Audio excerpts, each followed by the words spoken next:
Good morning. So we are going to kind of do it, this little seminar thing, we're going to go by section and then we'll ask for questions. There's way more people in here than we were kind of told, so we made some copies of a brief outline. If you want me to email you the outline, just write down my email. So it's doc@bikersagainsttrafficking.org. Bikersagainsttrafficking.org. So if you just email me, hey, I want the outline, I'll email you everything, even the stuff that wasn't in the outline. We have, my email, doc@bikersagainsttrafficking.org. Bikersagainsttrafficking.org. Oh yeah, it's on the back of the... On the back, I turned around. Yeah. doc@bikersagainsttrafficking.org. Just say, hey, send me the outline, and I'll email it to you. So, my name is Patrick Nave, and I'm the president of Bikers Against Trafficking, which is a worldwide organization that battles human sex trafficking. So we work in the Ukraine, the Netherlands, Australia, Canada, and throughout the United States at the moment. We're headquartered in Lake Mary. I'm also a licensed mental health counselor, supervised, all those other things you can add. I have a doctoral degree in marriage and family therapy. I have an all-but dissertation in clinical psychology. I'm a master's something addiction professional. You know how do you start accumulating things? I got some kind of trauma certification. I'm a nationally certified human trafficking investigator. I got all kinds of cool little diplomas. So I'm going to kind of co-lead this with our vice president, Dina, and I'll let Dina kind of tell you about her real fast. I am the vice president of Bikers Against Trafficking. I'm also a certified addiction counselor. I am a trauma mentor, and I am a survivor of human trafficking. So we're going to mix clinical and experiential stuff, right? We'll go back and forth, right? So we're going to start out. Here's the section, so you know, and you'll get the rough outline of it, right? The section says we're going to do some definitions, then we're going to talk about how memory is built, then we're going to talk about how trauma is processed, and then we're going to talk about how it works in the brain once the trauma happens.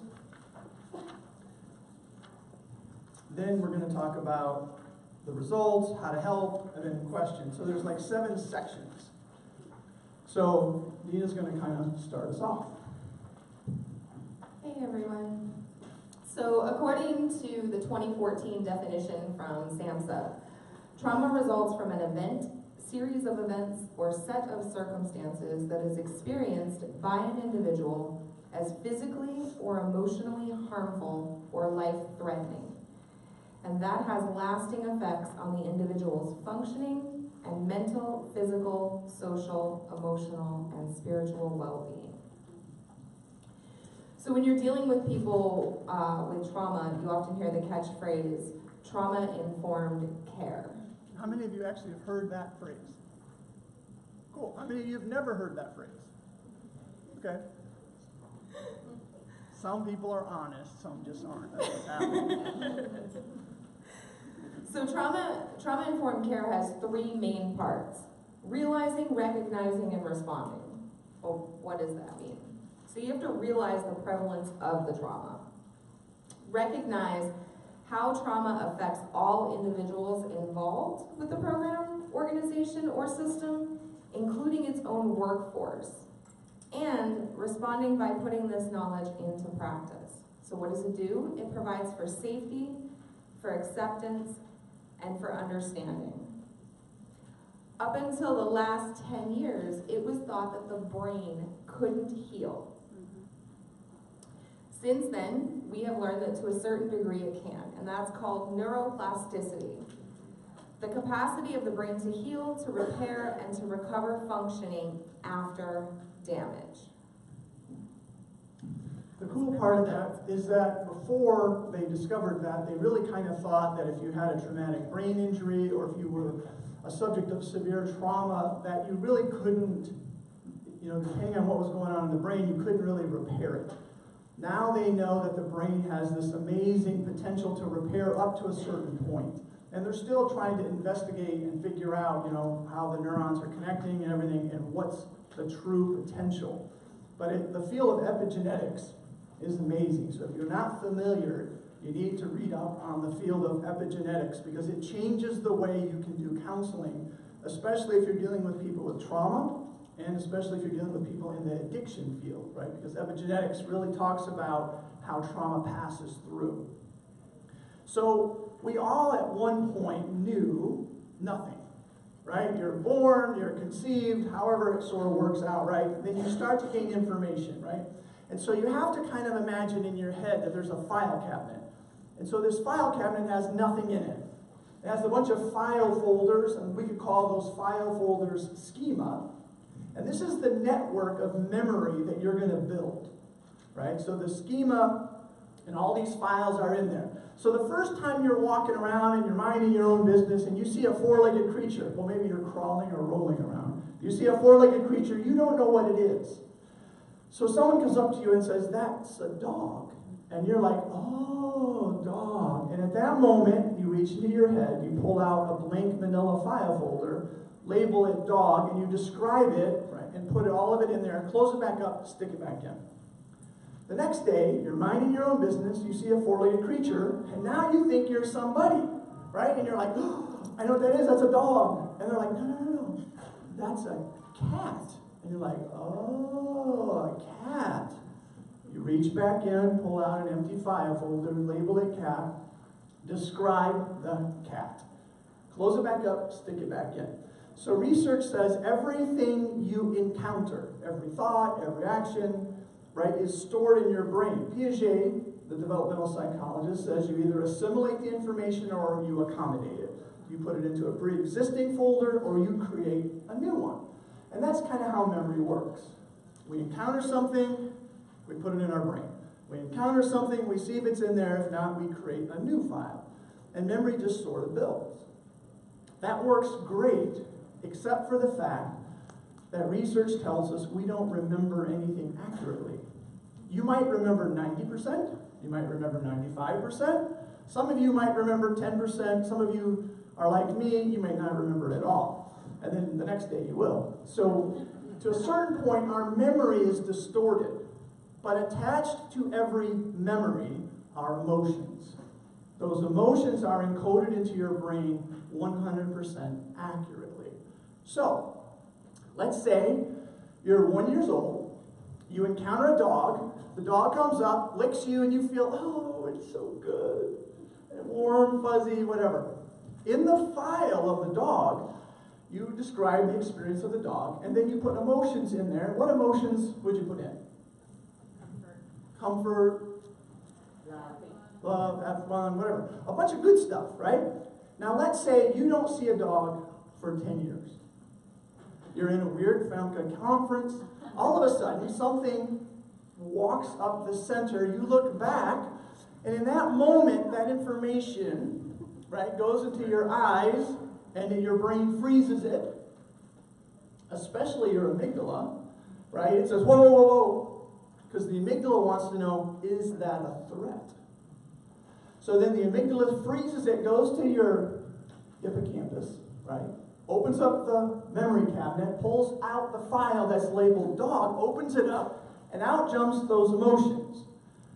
So then you see this dog, and instantly you have an emotional, like, oh, it's a dog, right? And you want to, do something nice. But what if 10 years before, the first time you met a dog, the dog came up and it bit you? Now you have blood, you're rushed to the hospital, you lose 3 fingers, it's bad. Now, you don't see a dog for 10 years. Now you're in the conference, the dog walks up the center aisle, you just nonchalantly look back, the information goes to your eyes, the amygdala goes, whoa, whoa, whoa, let's see if this is a threat, freezes everything, checks the file folder, finds the dog file, opens it up, and what will jump out now? Fear. Even though you don't know this dog from anybody, from anything, right? You're going to react to that dog based on the file that's in your head. It's really important to understand, right, that when it comes to working with people who have survived trauma, and it doesn't matter if it was human sex trafficking, if it was domestic violence, if it was sexual abuse, if it was in the military field, trauma is encoded in the brain in very similar ways. Not that those events have to be identical, right? But they're stored, imprinted in the brain in a similar manner. What we have to remember is that everything we use to interpret the now, an experience that's happening right now, is solely based on everything we've experienced before. However we've stored files in our brain, positive or negative, right? That's what's being pulled up. And I'll give you an example of how this works in a very simple way. So years ago, when I turned 30, I bought my first house. It was in Seattle, Washington, so it's kind of an expensive house. And pretty much I overbought, right? Which means now I'm eating ramen noodles and I'm, really poor. My family at the time had the brilliant idea that we're going to have to cut back. Now we only go to Aldi's, right? Now we're just going to try to figure out a way to survive. Well, one morning I get up. My family's at the breakfast table eating pancakes. I walk down, because we're in a California triple whatever house, so we're up at the top. I walk into the kitchen, smell the pancakes. My memory says, oh, that's good, and now I have this salivating experience, and now I'm thinking, I can't wait to have pancakes. So I sit down. Sure enough, there's pancakes there, and there's my favorite syrup, which is Aunt Jemima. Not sure why, but it's thick, and it's rich, and it's golden, and I'm pretty sure it has no calories. So I saw it there, right, and I'm thinking, oh, I can't wait. So I put the butter on my pancakes, get them all soggy, pour syrup on it, and I'm all excited. I'm looking at my two little kids. I cut off a piece, take a bite, and lose it. I get mad. I say some choice words. I throw the fork down. I stand up, and I storm down the hallway. Halfway down the hallway, it's like, what just happened? Right? And I'm turning back, and everybody at the table's now like, what? We have no idea what to do. And I'm looking at them, and I'm trying to figure it out. I'm a therapist. You're supposed to know these things. And eventually a memory pops up, right? And I remember when I was 8, my father was sentenced to 20 years in Jackson State Penitentiary in Michigan for murder. All of a sudden, we went from living on a real nice farm and ranch to living on welfare, living in a bedroom in my aunt's house. Eventually, a church that we were attending bought a house and let us live in it. So my mother and 4 boys, the youngest being 1, were packed into this little house, and we had nothing. I remember the food stamps, because back then you didn't get a really cool card, you got food stamps. And you would go up to the register to pay, and every eye would bore in on you, right? You'd have to peel off the currency. And my mother made me go. So I'm the one that went to the grocery store, especially this grocery store named Freeman's. And I still remember it to this day. The ultimate sense of shame, of guilt. Even though I didn't feel like I did anything wrong, I still felt guilty and shame, as if I'm less than because I have this welfare assistance.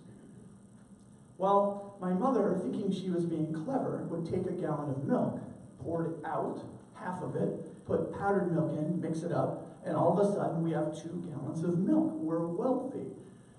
She would take the syrup. She would wait till half of it was gone. Then she would go buy Karo syrup. How many of you have ever had Karo syrup? You probably like it, but I'm just telling you, it's not good. Yes.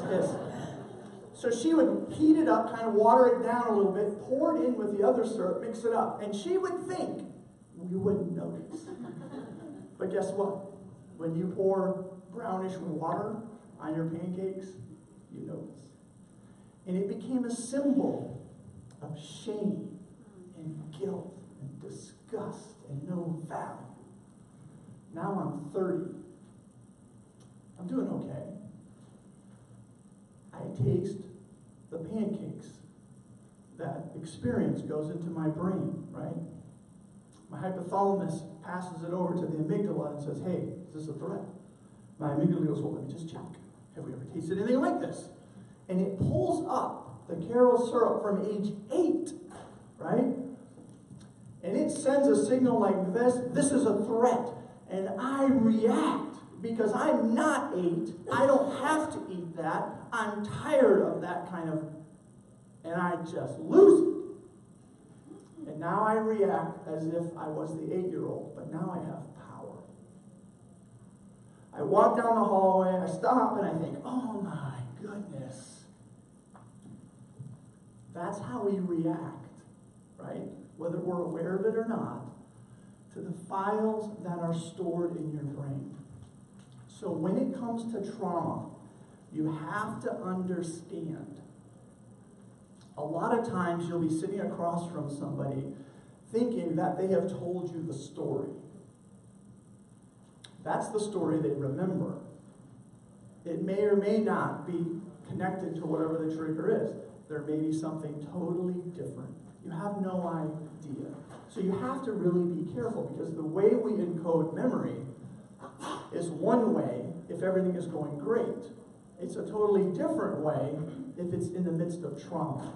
Because let's be honest, there's not one human being on this planet whose brain is equipped to encode trauma. When something is happening to someone, and it's beyond anything they could ever explain or experience, right? There is no way to put that into words. There is no way to process it, right? It just breaks apart and goes in different places, especially if you're a child before the ages of 12 or 13, when that higher order logic sort of kicks in.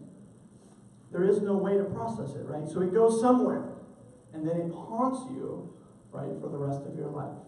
So understanding how it gets stored, understanding that the memory perhaps is distorted, understanding that the emotions connected to the memory probably are very accurate, is very important when someone comes to you who has trauma. It's also important to know if you have had trauma, because many of us, I won't speak for you, I'll speak for me, right? I am a survivor of all kinds of garbage, right? And all of that shaped me and has kind of given me some encouragement to go into the field in which I am, right? I want to help people because, number one, I want them to understand me. So if you've experienced trauma, it gets triggered the same way. So our memory is really important to remember in the process. Any questions about that basic idea? Oh, good. Well, when the quiz comes later, then you've got that all down. All right. So, the way you describe it, what happens when we suffer from dissociation as far as those file folders? How would you describe that? Right.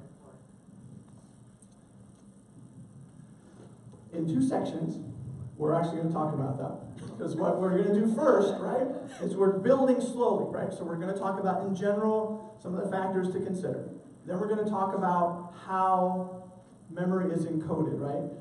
Then we're going to talk about the factors that go into processing the trauma. Then we're actually going to go into how's it encoded in the brain, what happens, and then what we can do about it. So I think we'll answer that then. But the basic idea of the schema, how you assimilate, accommodate information, everybody okay with that idea? It's okay if you're not, right? It's fine. Remember, there is no dumb question. Unless I say that it's a dumb question, then that's good. All right. That would be. So just so you guys know, I ask a lot of dumb questions, so it's okay. We're going to talk about a little bit of trauma processing now. So there's some important things to consider. Types of trauma. Do you know how many there are? Basic types, not like specifics. Okay, there's 3. Acute, it happened one time. It could be a car accident. It could be physical assault, your house burning down, anything, just once. Then there's chronic, something that's ongoing. Domestic violence, human trafficking, a war veteran. And then there's complex trauma, which is intergenerational, and it has a lot to do with epigenetics, so I'm gonna pass the mic for a second, because that's, yeah. All right, so epigenetics is a very interesting field. So everybody's kind of seen at some point in time the DNA strand, right? Kind of looks like a ladder, except instead of like rungs, there's like a zillion of them, right, back and forth. Now, if you imagine the sides of the DNA strand, right, as the side of the ladder, I'm going to oversimplify something that takes, a geneticist probably a year to explain. Think of on the side of the ladder that the side has all these windows. Some of them open, some of them close, right? So researchers are discovering around the world, right, that the first 3 months that you're in the womb and you're developing, right, those windows of your genetic code are being switched on or switched off. So there's research studies about people that were in Poland when Hitler was ruling, and he kind of created a hunger strike where a bunch of people didn't have food, right, and they were starving to death. Researchers found a large group of people and followed them. What they discovered is the first 3 months development of the fetus, right, in a lot of these windows get turned on and off. So even in the 4th month, if some of them had now access to food, because the parent was affected by the starvation, it affected the fetus. So much so that for the rest of that fetus's life, as that fetus grew, right, it dealt with a bunch of things that were directly connected to that eating disorder of that time. So they took that and they thought, wow, isn't that a novel idea? Bad, but novel. So they started doing more and more research, and what they're seeing is that there is this idea of complex trauma, which is intergenerational. I was always told when I was in grad school back, BC, that they said, whatever your father struggled with, you're going to struggle with. Matter of fact, if you do a genogram, you can do your father, you can do your grandparent, and their grandparent, whatever they struggled with, you're probably going to struggle with. I didn't exactly know why. Well, epigenetics says that because of their struggles, their DNA code, towards the end of it, the way it's expressed, changed because of the trauma and because of the addiction. It gets passed down, and it affects them. And if it's not dealt with, because of the plasticity of the brain, right, you can sort of correct it. But if you're not aware of it, you don't. So it keeps passing and getting worse. So we now know that if you come from a long line of traumatic things in different people, it is going to impact you in a very different way than if you didn't. And that is significant to know when you're treating a trauma survivor.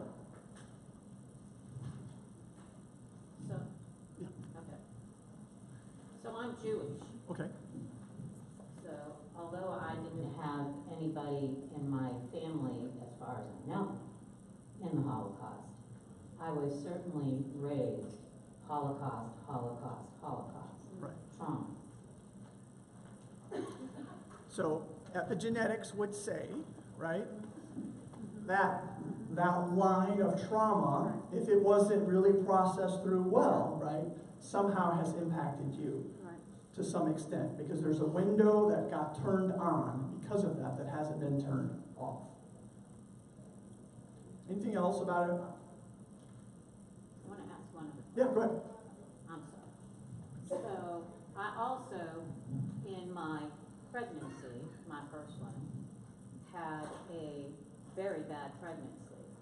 Okay, so you're talking in utero. And I look at, like, my son, and his birth was also not good. So his windows were opening and shutting and opening and shutting. So he has his own genetic makeup that's happening because of even the trauma in utero. Yes. What they say is the first 3 months is the most dramatic. Right, first 3 months. So that trauma especially connects. And then obviously we know, because a fetus at that time can hear things and stuff, and they actually start developing based on kind of what's going on, so that does impact. But the first 3 months seems to be the most critical because of the different things that are developing. Can you spell epigenetics? You know, genetics, just Yeah. put an EPI in front of it. Thank you. Yep.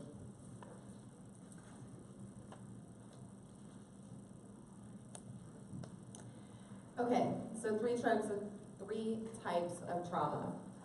Acute, chronic, complex. We also have to consider the background of the individual. Religion, different worldview influences, their culture that they come from. All of those things play a role in how we deal with trauma and what trauma means to us as an individual. The other thing that we need to consider is attachment, which we know happens within the first 3 years of life. It's also when the DNA of the personality is developed. So a person who is more secure is said to be more resilient,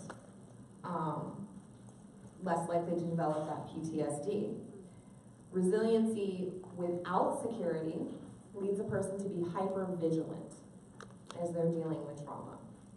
So, you know, in the first year of life, the individual decides, like, is this a safe place? You know, trust versus mistrust. That's usually developed with the primary caregiver. Between the first and second years of life, they decide, you know, am I lovable?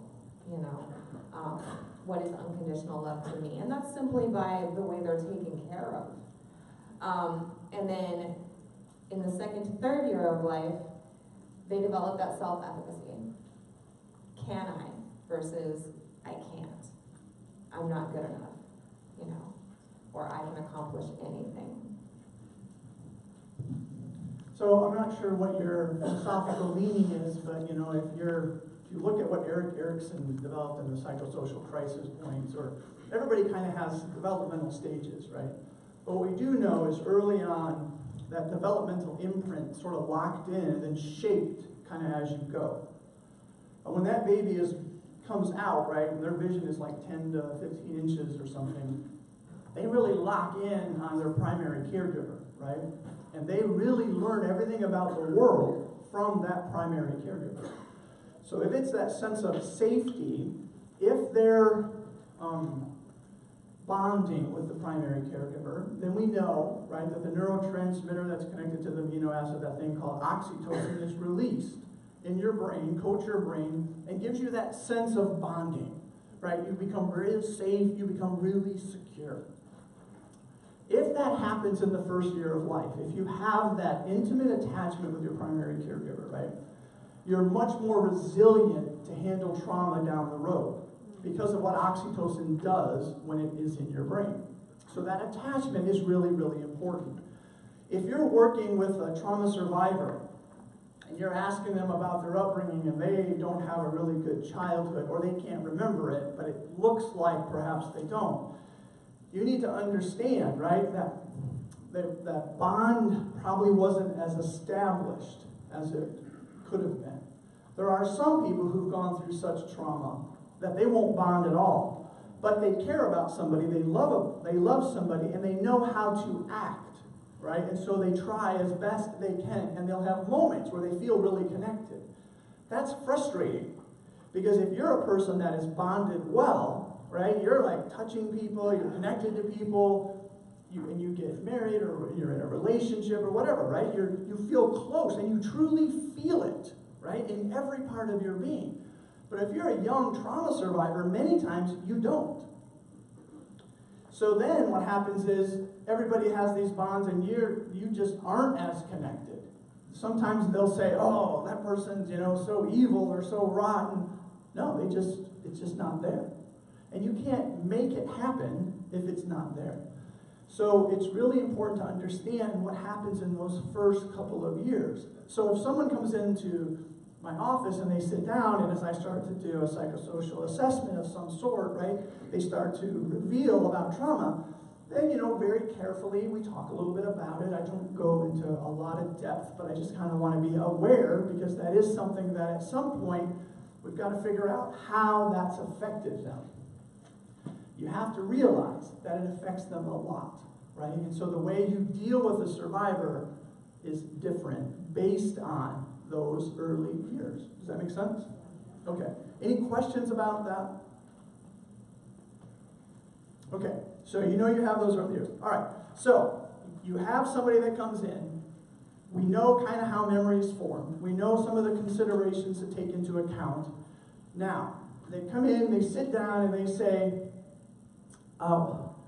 what happened to me, or what's going on? We have to understand, right? And we kind of talked about it. When you have a memory, or an event takes place, right? It comes towards you. It comes in, I just say through your eyes, but it comes in through your experience, right? There's a gateway in your brain. That's really the hypothalamic connection, and you've all heard of the HPA axis probably that gets stirred up when crisis happens. But the hypothalamic connection is the one that kind of is the door. So it opens the door and exposes that information to the amygdala. The amygdala goes and checks the schema, checks the files. Is there something that's traumatic? If there is it a threat, right? And if it's a threat, so remember, you're in the midst of experience trauma. Something is going on that's negative and it's traumatic, right? You're taking this information in. It goes into the gateway. The amygdala is saying, is this situation traumatic? And of course, it's going to say yes. It sends an emergency SOS to your pituitary gland. The pituitary gland, it's got all this armor on, right? It's got all the levers. It's going to say, we're going to attack with all the hormones you got. All the stress hormones, let's just start pumping those babies in there, right? Because what the pituitary gland wants to do is to protect you from the trauma. So it wants to give you more energy, more strength, more survivability, right, of whatever the trauma is. So it pulls all these levers, and your body flushes with all the stress hormones, right? Because now you have the cortisol, now you have adrenaline, now you have these things, right? They can give you extra strength. It can kind of get you through the trauma that you're in the midst of right now. So all this is going on, right? All these hormones are released. It's flooding your system. Also, what gets activated, or you almost have to imagine that your vagus nerve, right, which kind of goes from your head down to your stomach, right? A signal gets sent down to your gut saying, look, we're in trouble. In the midst of that, you're going to go one of two ways. Either your sympathetic system is going to be activated, so then you get the fight or flight reflex. So the trauma's going on, in the midst of it, you become a fighter, right? You've got the sympathetic reflex is going, and now you're just, I'm going to survive it. You get all these extra hormones, all this extra strength. It's like a life and death battle.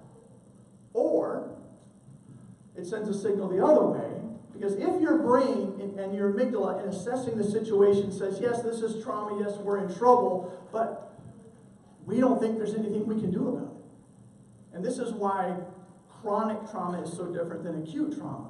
Because acute trauma, right, you always think perhaps you can escape. Chronic trauma, at some point, you get the idea of, this is life, right?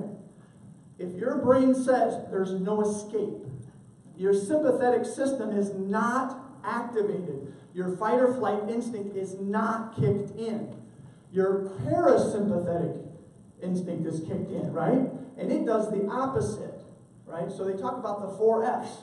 You're either going to have the fight or flight, or you're going to have, what's the other two? Fear, freeze. Freeze, or I forgot the other one. It's not fear. It's free. Yeah, you're just frozen. That's it. You're frozen, or you freeze, or whatever. So what happens when you can't remember words back? So if your parasympathetic, right, reflexes, everything is kicked in, then the trauma person, right, when the trauma is going on, you just freeze. faint. That's it. Faint or freeze. That's the other two. Thank you very much. See, write that down. Faint or freeze. So you almost immobilize. And you can see it if you've ever been, how many of you have been to Gatorland? What? Ah, sad. You know, anyhow, if you see it, they put a hand over the gator's eyes, right? And the gator's parasympathetic system kicks in, and they go to sleep, right? They just sort of roll over, and they're now immobile. Well, that's what happens to the trauma survivor in the midst of trauma if their brain is telling them there's no escape. And that's really important to remember, because a lot of times a trauma survivor will be told, why didn't you yell? Why didn't you run? Why didn't you fight? Why? Obviously by idiots, right? Because when your parasympathetic system kicks in, it doesn't matter what you want to do. Your brain is going to tell you what you are going to do, and you are going to do it because you're not in control. The brain kicks in to protect you from you. But afterwards, the majority, if not all, of survivors who had that experience, right? They leave there and they start kicking themselves and they start thinking back and retrofitting that memory and saying, it must have been my fault. I didn't do something. Why didn't I scream out? Why did I let it happen? Why did I? And then, in addition to all the trauma, you now have that wonderful thing called guilt. You have that wonderful thing called shame, right? And now you're not making eye contact with people. You just are constantly beating yourself up. So it's really important to remember that when a person is going through the trauma, to try to understand what kicked in. Was it the sympathetic? Was it the parasympathetic? Because they're going to respond very differently, right? So if you come out of a trauma event, right, and you're like, dragging dead limbs, and you're like all bloody, people are like, oh my goodness, you need help. If you come out of a trauma thing and there's like nothing wrong, right? They're like, well, what's wrong with you? Just shake it off and move on. It doesn't work that way, right? It's about what's in here, not what you can see. And that's so important.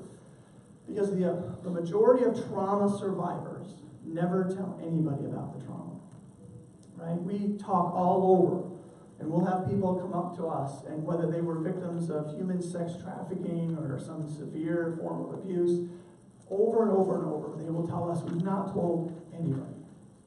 They may have been married. We haven't told anybody. Well, imagine what that does to them. Because basically, you have to live a lie. You have to lock it all up, pretend it doesn't exist, hope that no one can see through your mask, and you live this disjointed life where you're not going to get much in the way of oxytocin, which is that bonding agent that your brain helps you with. You're not going to feel super close to people. You're going to feel distant. You're going to feel hyper alert. You're going to... All because the way we process the trauma. And going back just a little bit, that's why some of the most difficult trauma survivors I've worked with, right, were religious. And there's nothing wrong with being religious. But if you take a religious construct that says, right, you did something wrong, and this is God doing something, which sometimes people say, hey, don't do that, they'll joke about it. So if it gets locked in there, and now God is the one that did this to you, that's a hard thing to overcome. So just remember, the sympathetic, parasympathetic, how that trauma happened and what they did is very, very critical. So once your body kind of decides what it's going to do, right, you go through the midst of the trauma, and now you're continually encoding all the data about this trauma, right, into your hippocampus. So you're making an imprint of a memory. Right? So all this stuff is happening. So what we know from research is that your senses, right? What you see, what you smell, what you hear is heightened in the midst of trauma, no matter which way you go. So the memories that get encoded of trauma are high in those three areas for most people, which means the triggering potential is high, right? So they're encoding this information. They may encode stuff not exactly factually, right? Because we don't remember everything 100%. But the sights, the smells, these things you remember, right? And they're being imprinted into your brain. Now, once this stuff is put into your brain, right, and it's in your hippocampus, it's locked in there, it's imprinted, it's tattooed on the inside of your brain, there's no removal. It's there.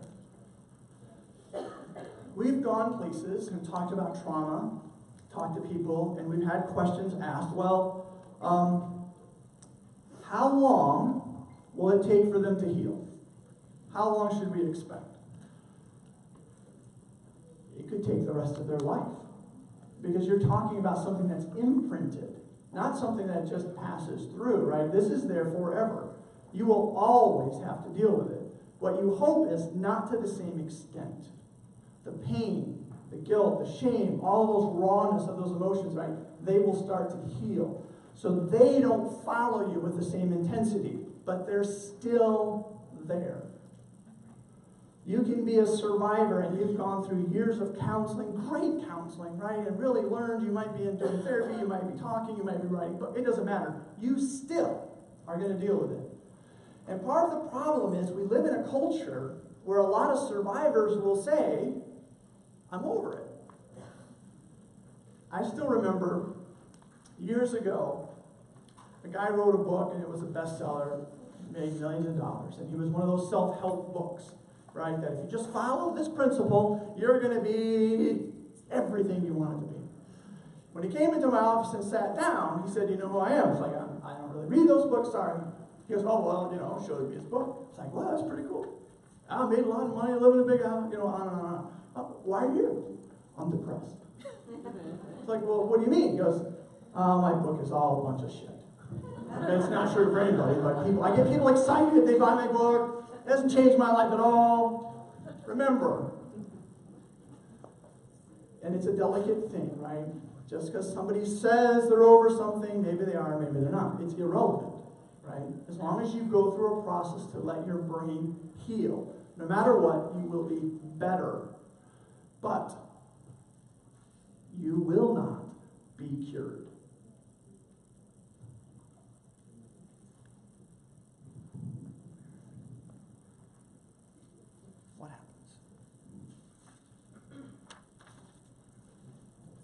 Do you have any questions about that part for a second? Yeah. So if there is neuroplasticity and you change your relationship to the trauma through appropriate therapy and you reduce all of the emotional part of it, how is that not a form of healing? It heals, but it's not healed, right? It's a process, and I'll have you explain. So, as I stated earlier, I am a survivor of human trafficking. I experienced it from the ages of 3 to 17. I managed to, by God's grace, get away, and unfortunately ended up back in a similar situation for another couple of years. So I have gone through countless hours of therapy. I work with other individuals, teaching them how to manage, flashbacks and night terrors, and how to ground and do all of that great stuff. I work with addicts. I speak, I teach people, but that's not to say that there aren't still moments where I'm triggered. So I have done a lot of healing, and I will continue to heal for the rest of my life. But it's never just going to go away. The scar will always remain. Think of a cut or a surgery. You heal from it, but that scar remains, and every now and again, maybe it's cold weather, maybe it's you got a sun, something irritates it, and it bothers you again. But you healed to the best of your ability. So I don't know if that kind of explains it a little better as to answer your question. Yeah, maybe healed is not the right word. You're vastly improved, but it still is going to impact you to some degree. Now, there are psyche things that we can do, right? We can lock stuff behind walls, right? We can do that emotional cutoff. with the trauma and lock it away, and it stays back there. Matter of fact, not that I'm a big Sigmund Freud, whatever, but there was one thing about the person that I appreciate from Sigmund Freud. He described the person in terms of a house. He said there's an attic, the main part of the house, and the basement. The attic he called the very best of you, right? The altruistic side. So if you win $1 billion, you're going to wipe out world hunger, and you're probably going to starve to death because you're going to give it away too. It's the very best of you that would do the very best of everything, right? That's called the superego. Then there's the main part of the house, which he referred to as the ego, right? Which is the tension of the attic and the basement sort of fighting it out, and that's what people see. Then there's the basement, right? Which he called the id. The basement is the place we put all the things we don't want to process, all the things we don't want to deal with. We just sort of open the door real quick to the basement, throw it in, and shut it. And it sort of fits the true stereotype of the great northern basement, right? If you're watching a horror movie and they show you a scene of the basement, what are you going to see? I mean, you're going to see anything that could get you scared, right? Cobwebs and weird noises and probably somebody with a chainsaw. I don't know. So something bad's down there. You don't want to go, right? So we shut the door. When we're young and resilient, that door is solid, and we lean up against it, and we say, I am not going to deal with it. I don't want to be labeled somebody that was a victim, and whatever we put behind that door, we lock it away, and we live. Age deteriorates the door. The older you get, the door starts to get a few cracks. It takes a lot more energy to keep that little sucker shut. When you go to sleep, that little door pops open a lot of times, and whatever's in there, right, comes out. If you don't resolve the stuff that's in that basement, right, that's what comes up. So when I say heal, I would say then you've resolved, you're really at peace with all the stuff that's in there. Maybe that's a better way of kind of looking at it. Yes? Is that why a lot of repressed memories of childhood abuse come up after 40, after 35, because I have a lot of clients who come in their 40s, even 50s, and memory, and they'll say, why didn't I remember this earlier? Right. Yeah, actually I was talking to one yesterday. What happens is because they cram it away and they don't want to deal with it, or they feel like I did something, right? However, I chose to address it, but you didn't process it. You didn't break up and go away. Basically, if the memory is stored with an emotional component to it, you can't process it. Someone told me once that emotion and cognition can't occupy the same space at the same moment. One of them is going to rule. And if it's an emotional memory, it's always going to rule. Because you can't, if you go up to somebody that's emotional and you're real logical and you say to them, hey, calm down. After they throw something at you, give you the bird, cuss you out, right? Then they're going to be like, they're irrational. So you really can't go up to an irrational person if they're in that moment and be rational and expect to have a meaningful dialogue, right? It's just not going to happen. So a lot of people, they cram all those memories down. As they get older, that door gets thinner, stuff comes out, triggering starts to happen. They let down their emotional guard and out it pops, right? And they usually have no idea. They go in a really negative place because remember, they will now start reacting as if it happened in the now. So they're going to start feeling like this lady was telling me, my skin is crawling. I can't have anybody touch me. She is going back, right, to that event. And she's now having what we would refer to as PTSD, right? Now she's reliving it in the now, even though it happened 30 or 40 years ago. Trauma. We want to give you an example of TBI. So yeah, that's what happens a lot. Right? It's in the brain, it now comes out, and now you have to deal with it. I tell people that when your body or your brain says this is the time to deal with it, just consider it a gift. Because if you consider it a curse, you're going to make it worse. Right? You have to consider it a gift. This is the time to process. Yes? Yes, I think one of the levels is our narrow definition of what a memory is. You mentioned emotional memory. how there's neurochemical, biochemical cues that can trigger emotional memory. So what happens is that people may think that it's a visual or cognitive memory, and that's a very narrow definition. Yep. So there's a broader sense of what memory is and what it does. And sometimes that internal external cue will trigger the neurochemical, biochemical memory, which is emotional memory, and you have no voluntary control over it at all. So that's why it's difficult to so-called heal, because it always stays there. But once you become aware of it, you can develop strategies to deal with it no matter what type of memory is employed. That's the unconscious part of us that we don't fully understand. Yep. And along with that too, a lot of times when someone, especially when they're older, recalls something or gets triggered and now they're experiencing it, now they'll do stuff to try to remember every little detail. So like I had someone tell me, well, once this memory came and I realized what had happened and now I'm all devastated, someone told me, well, I should read about all kinds of survivors and their stories. So she went in and read all the accounts of all the gymnasts that accused Larry Nassar of molesting her. Now, how many of you think that helped her? No. And it was a therapist who told her to do that, right? And so now she can't even function. She's having panic attacks because now all of her trauma is connected to all of their trauma, and now she sees them or hears them, and now just the word, right? And now she's having panic attacks. That's also why they don't allow for testimony from survivors if they've all met together in group settings.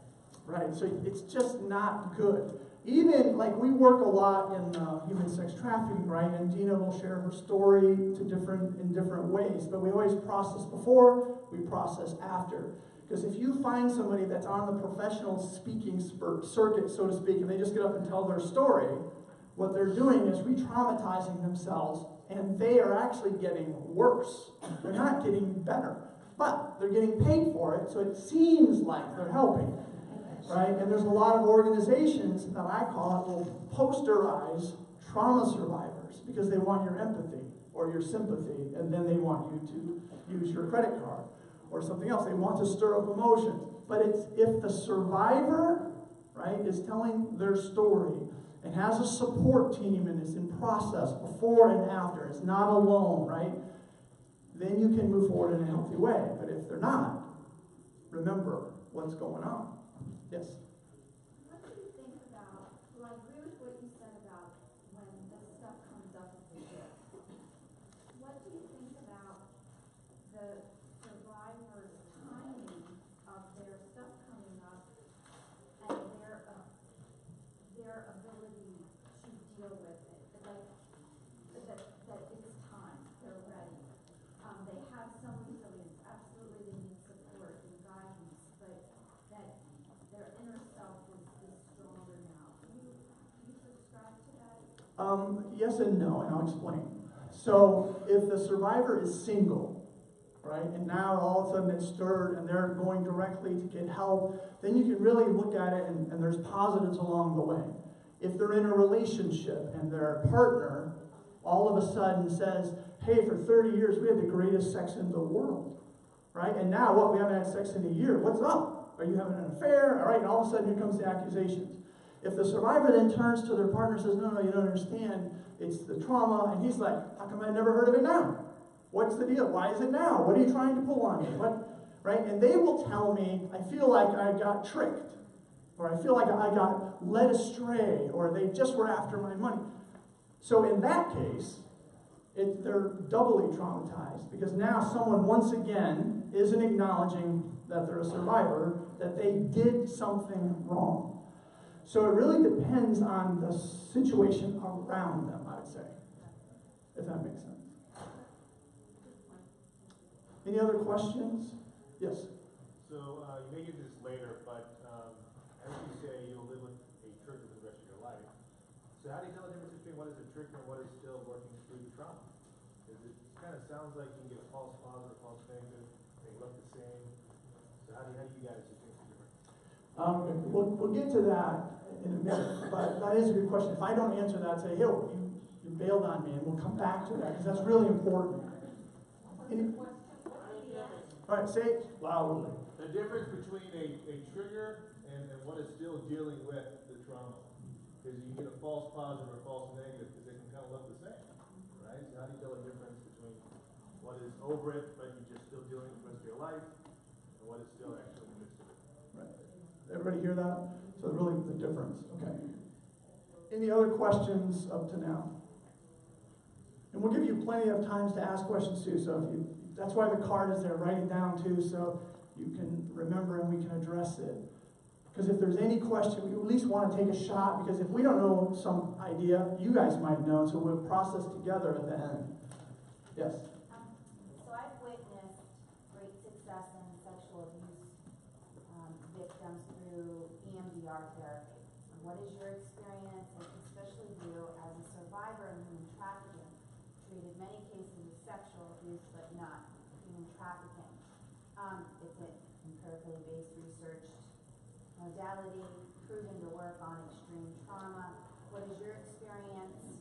Right, well, that or any other like trauma reduction? right. So remember, everybody's biased in what works, what doesn't work, right? So I'm going to say a couple things, then let Dina explain something too. If you go to the